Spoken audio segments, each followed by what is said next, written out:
नमस्कार। 2026 के तमिलनाडु चुनाव के नतीजों ने ना भारतीय राजनीति में एक ऐसा भूकंप ला दिया है जिसकी शायद ही किसी ने कल्पना की थी। एक पुरानी सदियों जैसी मजबूत दोस्ती टूट गई है और कांग्रेस और टीवीके के बीच एक नया और सच कहूं तो बेहद चौंकाने वाला चैप्टर शुरू हो गया है। तो आइए बिना किसी देरी के सीधे इस मुद्दे की गहराई में चलते हैं। इस पूरे विश्लेषण में हम इन 5 अहम बातों को जल्दी से कवर करेंगे। चुनाव का बड़ा धमाका, बंद दरवाजों के पीछे की कहानी, जीत के जादुई आंकड़े, कांग्रेस ने टीवीके को ही क्यों चुना, और सबसे जरूरी, आगे का रास्ता। शुरुआत करते हैं पहले पॉइंट से, यानी चुनाव का बड़ा धमाका। हुआ क्या है? कांग्रेस ने अपने सबसे पुराने और भरोसेमंद साथी डीएमके का साथ छोड़कर एक्टर विजय की पार्टी टीवीके को अपना समर्थन दे दिया है। लेकिन रुकिए, ये समर्थन ऐसे ही फ्री में नहीं मिला है।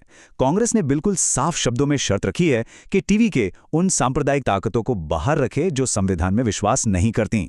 ये स्टेटमेंट अपने आप में कांग्रेस की नेशनल इमेज को बचाने की एक बहुत ही सोची समझी रणनीति है। अब चलते हैं दूसरे हिस्से की तरफ कि इन बंद दरवाजों के पीछे आखिर क्या खिचड़ी पक रही थी। देखिए, ये सब अचानक से लिया गया कोई जज्बाती फैसला नहीं था।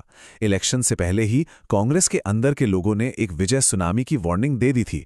दरार तो तब और भी क्लियर हो गई जब कैंपेन के दौरान राहुल गांधी और एमके स्टालिन ने एक ही मंच पर आने से परहेज किया। और जैसे ही नतीजा आने शुरू हुए, मानो क्लाइमैक्स आ गया। राहुल गांधी ने तुरंत फोन उठाया और सीधे विजय से बात की।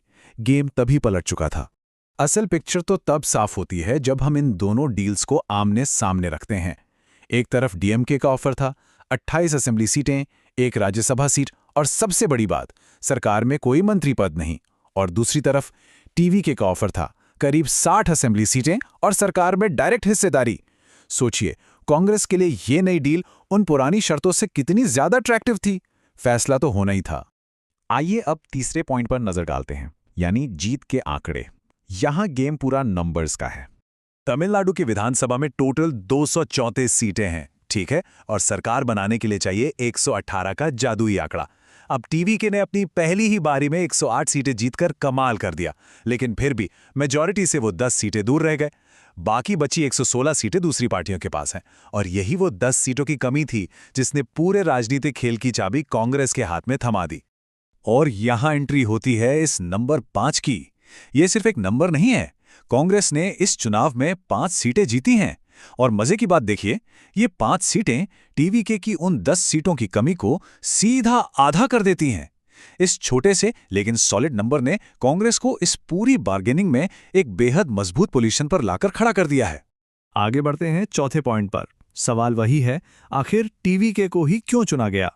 देखिए, सिर्फ करंट नंबर्स ही सब कुछ नहीं होते, कुछ लॉन्ग टर्म मास्टर प्लान भी हैं। सबसे बड़ा रीजन है पूरे 60 साल बाद, जी हां, 60 साल बाद कांग्रेस को तमिलनाडु सरकार और मंत्रिमंडल में शामिल होने का मौका मिल रहा है। इससे स्टेट में उनका ग्राउंड लेवल नेटवर्क फिर से जिंदा हो जाएगा। ऊपर से 2009 में राहुल गांधी और विजय की पुरानी मुलाकात और टीवी के हेडक्वार्टर में के कामराज की मूर्ति होना, ये सब एक इमोशन और आइडियोलॉजी का कनेक्शन बनाते हैं। और सबसे जरूरी बात, एक नई पार्टी के साथ कांग्रेस को उस सम्मान की उम्मीद है जो शायद डीएमके के साथ उन्हें उतना नहीं मिल पा रहा था। इस पूरे चेस गेम में एक बड़ा ही डिप्लोमेटिक ट्विस्ट भी है। इस अलायंस की अनाउंसमेंट चेन्नई में हुई, दिल्ली में नहीं, और ये कोई इत्तेफाक नहीं है। लोकल लेवल पर तो कांग्रेस टीवीके के साथ मिलकर पावर में आ रही है, लेकिन नेशनल लेवल पर संसद में उन्हें अब भी ऑपोजिशन के तौर पर डीएमके की जरूरत पड़ेगी। तो दिल्ली की जगह चेन्नई को चुनकर कांग्रेस ने बड़ी चालाकी से अपने नेशनल ऑप्शंस बिल्कुल खुले रखे हैं। तो अब सीधा सवाल जो हम सबके दिमाग में गूंज रहा है वो ये है कि 2029 के लिए इसका क्या मतलब होगा। आखिरी हिस्सा, यानी आगे का रास्ता। 2029 की डगर बिल्कुल भी आसान नहीं होने वाली। अगर पिछले लोकसभा चुनावों का ट्रैक रिकॉर्ड उठाकर देखें तो डीएमके ने तमिलनाडु और पुडुचेरी की सारी 40 सीटों पर क्लीन स्वीप किया था। एक बहुत बड़ी ताकत बनकर उभरी थी डीएमके। अब 2029 तक सीन पूरा बदल चुका है। ऐसे आखिरी मौके पर साथ छोड़ने को डीएमके एक धोखे की तरह देख रही है और इसका बदला लेने के लिए वो कोई कसर नहीं छोड़ेगी। अगला चुनाव एक हाई स्टेक्स बैटल होने वाला है। तो चर्चा के इस आखिरी मोड़ पर एक बहुत बड़ा गहरा सवाल छोड़कर जाते हैं। क्या कांग्रेस का ये गैम्बल उनके फ्यूचर को सिक्योर करेगा, या फिर ये डीएमके जैसे एक दिग्गज को जगा देगा जो 2029 में बदले की आग के साथ पूरा का पूरा खेल ही पलट दे? ये एक ऐसा पॉलिटिकल ड्रामा है जिसका अगला सीन और भी ज्यादा रोमांचक होने वाला है। इस विश्लेषण में हमारे साथ जुड़ने के लिए बहुत बहुत शुक्रिया।